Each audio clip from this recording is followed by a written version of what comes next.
इंस्टाग्रामवर अश्लील फोटो व व्हिडिओ पाठवल्याप्रकरणी दाखल असलेल्या गुन्ह्यात आरोपीस जिल्हा व सत्र न्यायाधीश योगेश राणे यांनी 50,000 रुपयांच्या जात मुचलक्यावर व पोलीस स्टेशनला हजेरी लावण्याच्या अटीवर अंतरिम अटकपूर्व जामीन मंजूर केला आहे, अशी माहिती ॲडव्होकेट रियाज एन शेख यांनी दिली आहे। सोलापुरातील एका अल्पवयीन मुलीस इंस्टाग्रामवर फ्रेंड रिक्वेस्ट टाकून त्यानंतर तिच्याशी चॅटिंग करून तिला अश्लील फोटो व व्हिडिओ पाठवून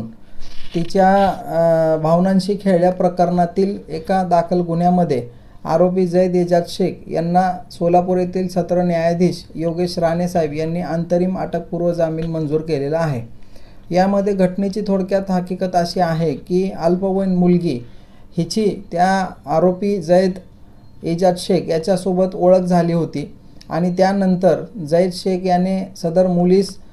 इंस्टाग्रामवर फ्रेंड रिक्वेस्ट पाठवली होती आणि फ्रेंड रिक्वेस्ट पाठवल्यानंतर तिच्याशी चॅटिंग करून सदर मुली जी आहे अश्लील प्रकारे फोटो आणि व्हिडिओ त्या ठिकाणी पाठवले। सदरचे फोटो व्हिडिओ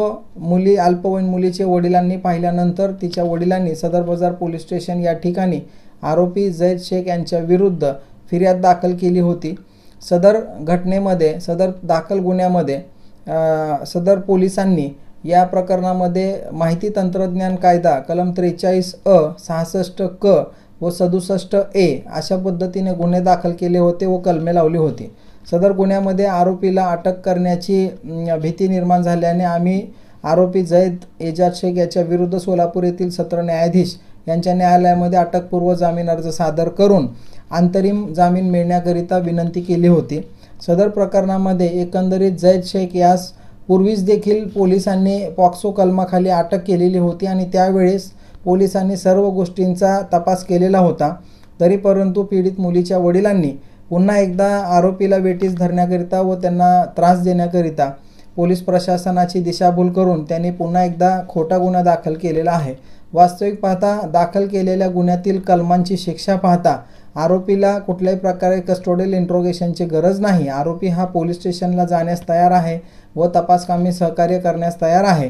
असं प्रथमदर्शनी मेहरबान कोर्टाचा युक्तिवाद केला असता मेहरबान कोर्टाने युक्तिवाद ग्राह्य धरून तसेच सदर प्रकरणामध्ये असलेल्या कलमांची शिक्षा व गुन्ह्याचे स्वरूप पाहता आरोपीला